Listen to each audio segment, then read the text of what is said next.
Assalamualaikum warahmatullahi wabarakatuh. Saya Abdul Sudirman Santoso dengan NIM 22650060.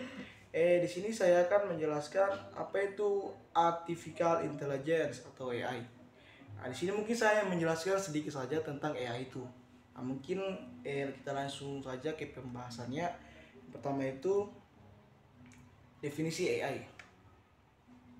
AI atau kecerdasan mesin yang mampu AI adalah kecerdasan mesin yang mampu berpikir, menimbang tindakan yang akan diambil, dan mampu mengambil keputusan seperti yang dilakukan oleh manusia. Itu definisi AI. Sedangkan menurut Rich S. Knight tahun 1991, kecerdasan buatan atau AI merupakan sebuah studi tentang bagaimana membuat komputer melakukan hal-hal yang pada saat ini dapat dilakukan lebih baik oleh manusia. Untuk definisi AI kayak seperti itu. Lanjut lagi ke slide berikutnya. Di sini tujuan dari AI menurut Winston dan Predesgas. Tujuan utamanya itu membuat mesin menjadi lebih pintar.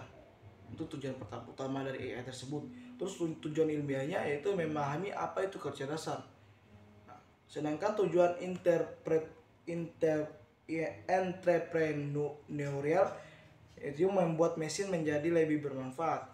Itu di sini tiga tujuan yang menurut Winston dan Prendergast. Tujuan utamanya untuk membuat mesin menjadi lebih pintar, tujuan ilmiah untuk memahami apa itu kecerdasan, terus tujuan entrepreneurial itu untuk membuat mesin menjadi lebih bermanfaat. Lanjut lagi ke slide berikutnya. Sini arah AI itu kemana?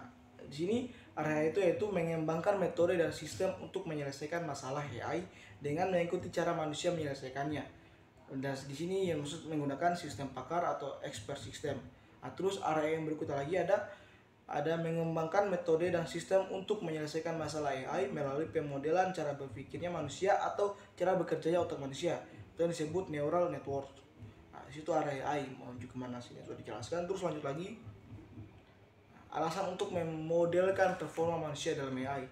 Di sini ada beberapa alasan, yaitu untuk menguji teori psikologis dari performa manusia. Kedua, untuk membuat komputer dapat memahami pendengaran reasoning manusia.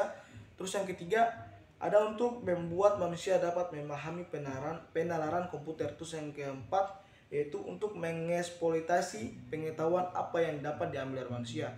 Itu untuk alasan performa, yaitu beberapa alasan performa manusia dalam AI. Terus lanjut lagi. AI itu terdiri dari 4 bagian. Yang pertama itu sistem berpikir yang seperti manusia, terus sistem yang berpikir secara rasional, terus sistem yang bertindak secara rasional, dan sistem yang bertindak seperti manusia. Jadi AI itu terdiri dari 4 bagian seperti saya sebutkan tadi, bahwasanya sistemnya berpikir seperti manusia, terus sistemnya berpikir secara rasional, terus sistemnya yang bertindak secara rasional, terus sistem yang bertindak seperti manusia. Yaitu ada 4 bagian tadi, 4 bagian ES itu sendiri. Terus lanjut lagi ke slide berikutnya. Ada berpikir seperti manusia. Sini beberapa contohnya, beberapa alasan diperlukan suatu cara untuk mengetahui bagaimana manusia berpikir. Diperlukan pemahaman tentang bagaimana pikiran manusia bekerja. Terus bagaimana caranya? Caranya itu melalui introspeksi atau mawas diri, mencoba menangkap bagaimana pikiran kita berjalan. Terus ini ada cara berikut lagi, melalui percobaan psikologis. Itu seperti ini untuk slide berikutnya. Lanjut lagi ke slide berikutnya. Di sini berpikir rasional. Bagaimana sih berpikir rasional itu? Berpikir rasional itu ada cara rasional adalah berpikir secara logika, menggunakan logika sih berpikir. Terus logika dapat dibangun dari solusi berdasarkan logika. Ini cara apa itu berpikir rasional. Jadi berpikir rasional itu adalah berpikir menggunakan logika atau secara logika. Terus bertindak rasional itu seperti bertindak secara rasional, artinya bertindak di dalam upaya mencapai tujuan. Terus di dalam lingkungan yang rumit, tidaklah mungkin mendapat rasionalisasi sempurna yang selalu melakukan sesuatu dengan benar. Itu bertindak rasional. Terus lanjut lagi, bertindak seperti manusia. AI dapat bertindak seperti manusia apabila semua yang dilakukan oleh oleh komputer sama dengan apa yang dilakukan oleh manusia. Itu yang dimaksud dari bertindak seperti manusia. Terus lanjut lagi. Di sini pada slide ini di sini ada poin kecerdasan aplikasi utamanya. Di sini setelah dilihat tadi poin kecerdasannya, yaitu ada psikologistik, semua terpapar segala macam sampai di biologi. Semua ini akarnya kalinya sampai semua sini telah dipaparkan pada pohon aplikasi kecerdasan aplikasi utamanya. Lanjut lagi. Perbedaan antara pemrograman AI dan komputasi konvensional. Nah, sini ada pemrosesan, fokus, kemampuan mengenal, perbedaan dan update. AI mengandung konsep simbolik, konsep simbolik pengetahuan, terus kemampuan benar AI ya, pembenaran dan update. AI dia relatif mudah, sedangkan komputer konvensional algoritma dia diatur algoritma data dan informasi.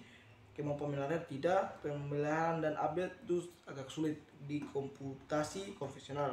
Lanjut lagi. Kelebihan AI.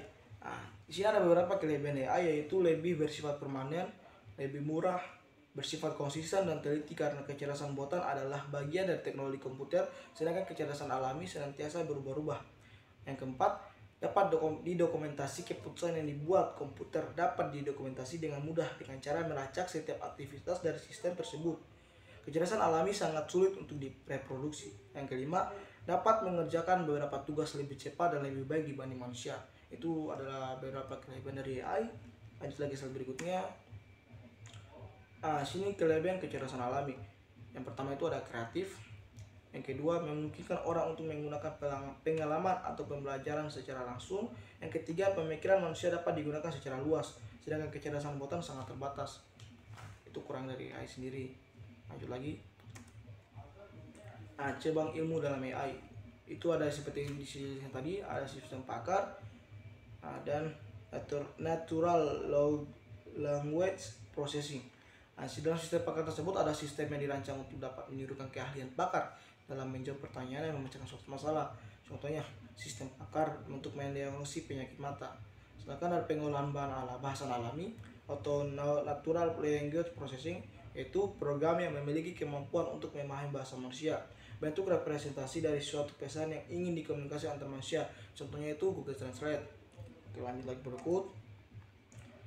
Sini pengalaman ucapan speech recognition tadi, itu pengembangan teknik atau sistem yang memungkinkan komputer untuk menerima masukan berupa kata-kata yang diucapkan, yaitu contohnya alat bantu dengar. Terus berikutnya lagi ada robotika dan sistem sensor. Sini contohnya dia tuh sistem robot dan sensor yang dapat digunakan untuk menggantikan kinerja manusia secara otomatis. Itu yang dimaksud dengan robotika dan sistem sensor. Terus lanjut lagi, computer vision. Terus ini ada lagi intelligent computer aided construction. Terus ada gameplay lagi, penjelasannya ada sini dipaparkan di PPT. Lanjut lagi.